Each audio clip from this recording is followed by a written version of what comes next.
Robin Jones Music here with an online Irish Bouzouki lesson on how to play an arrangement of the Lakes of Pontarchrain. If you enjoy this lesson, please like and subscribe. And if you're enjoying these lessons in general, please head over to my website where you can find a growing collection of other Irish Bouzouki teaching resources. A couple of you have been requesting this song, so I thought I'd share my arrangement.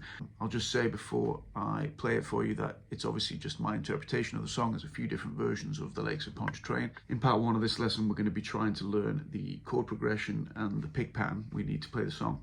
And in part two, we're going to be looking at some of the fills and instrumental sections which we can use to turn it into a fuller arrangement. You can find part two on my website. There's a link in the description. Okay, so here's what my arrangement of the Lakes of Pontarchrain sounds like.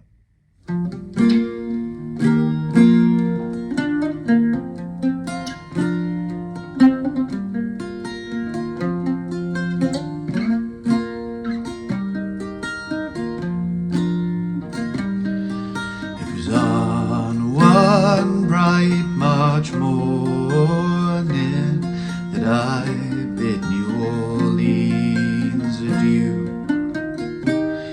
and I took the road to Jackson Town, my fortune to renew. I cursed all foreign money, no credit could I gain, which filled me heart with longing for the lakes of Pontarchrain.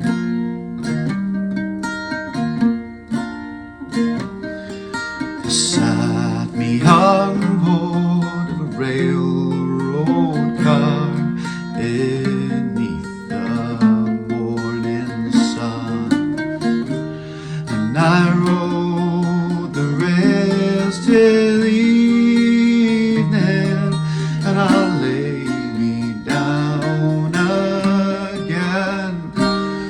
Oh, strangers there, no friends to me, till a dark girl towards me came, and I fell in love with a Creole girl by the lakes of Pontarchrain.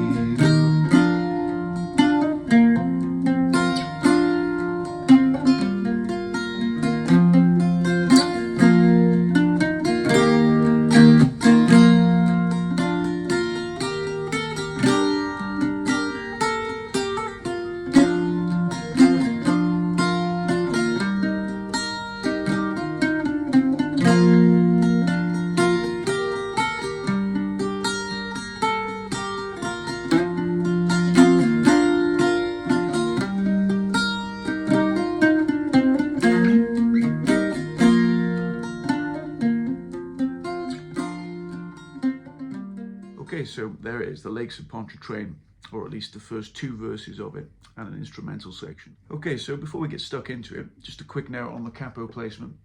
I've got my capo up here on the 8th fret. I'm playing in G-D-A-D, and I'm playing in sort of the key of D fingering, key of D shapes. I wonder how many of you would know what key we're in now, if we've got the capo on the 8th fret, but we're playing D shapes. I wonder how many of you would know where that puts us in terms of keys. Well, the way I do it is I navigate with the D string if I'm playing in D. So I think, okay, open D, E flat, E, F, F sharp, G, G sharp, A, and then this 8th fret is B flat. So we're playing in the key of B flat. If you want a bit more detail on fretboard navigation and the names of the notes, I'd maybe recommend checking out videos I've made on chords and arpeggios on the Irish Bouzouki. I'll put a link to that in the description as well. Okay, so even though I play it with the capo on the 8th fret, I'm actually going to take the capo off for this lesson and teach it open, just so that the names of the frets I'm saying are actually the names of the frets we're going to be playing. And of course, you'll probably want to put the capo in a different spot. So we're going to be learning this in an open position. Okay, so the first thing we're going to think about here are the chords and the rhythm that we need to play this song. So hopefully when you listen to it, you could tell the rhythm is 3/4. You've got 3 beats per bar. So we want to use a cross-picking pattern on the Bouzouki, which reflects that rhythm. Okay, the cross-picking pattern I want to look at today sounds like this. That's over a D chord. if you listen to that again, think about how that corresponds to the count of 3. You've got 1 and 2 and 3 and, okay, that would repeat then kind of indefinitely. 1 and 2 and 3, 1 and 2 and 3, 1 and 2 and 3. Okay, so let's analyze that in terms of what strings are being played. We're going to play G, D, A, D, so basically all 4 strings in sequence. Then you're going to come back to the low D, and then you're going to hit the A. And that's going to end the sequence, right? So let's have a look at that. You go G, D, A, D, low D, A. Okay, so if you think about the numbers of the strings, as it were, it's like, you know, 1, 2, 3, 4, 2, 3. If you were to number each string 1 to 4, or the names of them, G, D, A, top D, D, A. Okay, in terms of pick direction there, this is where we come to understanding a little bit about the picking rules on the bouzouki. Generally, you pick down on the beat and up off the beat. So if you think about that bar of 3, every 1, 2 and 3 is a beat, and then every off beat we count as an and, right? So we've got 1 and 2 and 3 and. So the way we would pick that is down, up, down, up, down, up. Now it's important that you try and get that, because that really helps with the smoothness, especially when you come to playing a little bit faster. Playing that whole thing with downs, although it is kind of technically possible, it gives it a much heavier, clunkier feel, I find. So if you can work on really getting that cross-picking pattern smooth, that's going to be the basis for a lot of this song. So, you know, be prepared to be quite patient with this. Sit down with that D chord and, you know, drill that cross-picking pattern. Saying the rhythm can help. You can look at your right hand and go 1 and 2 and 3 and 1 and 2 and 3 and tap your foot with the beat. 3 and 1 and 2 and 3 and.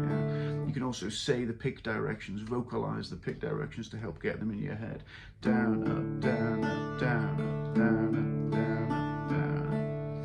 Okay, this particular pick pattern is similar to a pick pattern we've looked at in some other lessons on the Wild Mountain Time and Caledonia. It's the same rhythm. It's a 3/4 pick pattern, but it's not exactly the same pick pattern. If you've done those lessons, you'll know that one was slightly different to that. So, you know, if you're in the business of picking up some new pick patterns, this is a good one. Okay, so for the rest of this lesson, we're going to look at the chord progression we need to actually play this song. We need 4 chords to play this song. It's a nice 4-chord song, and there's a good chance that you'll know these already. We've got D, basic D, we can hold it here, 2nd fret G string, and then the other strings are open. That's your D chord. Okay, A, we're going to hold it here for now, 2nd fret G, 2nd fret D, open A, 2nd fret top D, 3-finger chord. Okay, B minor, we're going to hold it like this for now, 4th fret G, 4th fret D, 2nd fret A, open top D, B minor, and then G major, we're going to hold it like this for now, just open G, open D, 2nd fret A, and open top D. Okay, those are the basic forms of the chords. You may have noticed in the demo I played at the start, there's a few variation shapes of those, which we're going to be going over in part 2. Also, if you have a look at that video I mentioned regarding arpeggios, that will help you sort of expand your repertoire of different chord shapes as well. Okay, so we're going to think about the chord progression for this song in a very basic way initially. Essentially, there's 2 different progressions going on in this song. So we're going to look at the first one now. Hopefully you can see it on the screen. It sounds like this. We start with 2 Ds. Bear in mind, every time you see a letter here, you're going to have to play a full measure of the cross-picking pattern, which remember is this, 1 and 2 and 3, and then you move on to the next chord. Okay, so this first line, let's look at it. You got D, another D, A, back to D, B minor,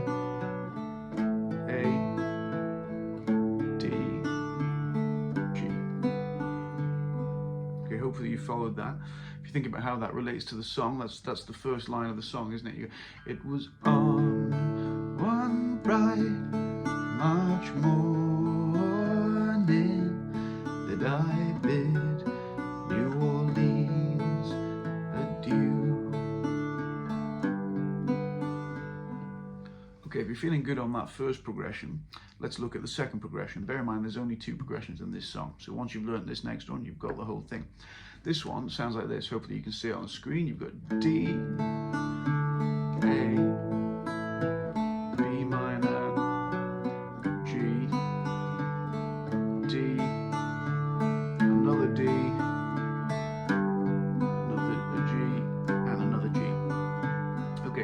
think about how that relates to the song. This would be what you would play for line 2 of the song. So, I took the road to Jackson Town before June to renew.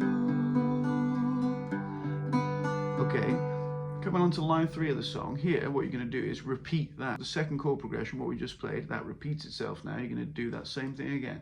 I cursed all foreign money, no credit could I get. Okay, now we're coming on to the last line of the verse. What do you think is going to happen here? Well, now we're going to return back to our first chord progression. So let's think about how that relates, which filled me heart with a longing for the lakes of Pontarchrain. Okay, so what we see there is that, yeah, the song is structured of like 4 lines. Line 1 is chord progression 1. Line 2 is chord progression 2, line 3 is chord progression 2, and then for line 4, it returns to chord progression 1. Okay, so well done. If you followed along so far, you've actually got the whole song, as the whole song is basically a repetition of that verse pattern, which we've learned today. But of course, there's more stuff that we want to add to that. So in part 2, we're going to be looking at some slightly fancier stuff that we can use to bring that song to life. So we're going to be looking at some sort of fills that we can put in between those chords, things like this, you know, things like that. We're also going to be looking at a full instrumental section which kind of mirrors the verse melody. So you can use this as an introduction or like an interlude. There's a lot of verses to sing in this song. We're also going to be looking at some alternate shapes, you know, so we don't always have to be stuck in this first position. We're going to look at, yeah, some alternate shapes to spice it up. Okay, so I'll put a link to part 2 in the description. Thank you for listening, and I hope you enjoy this one.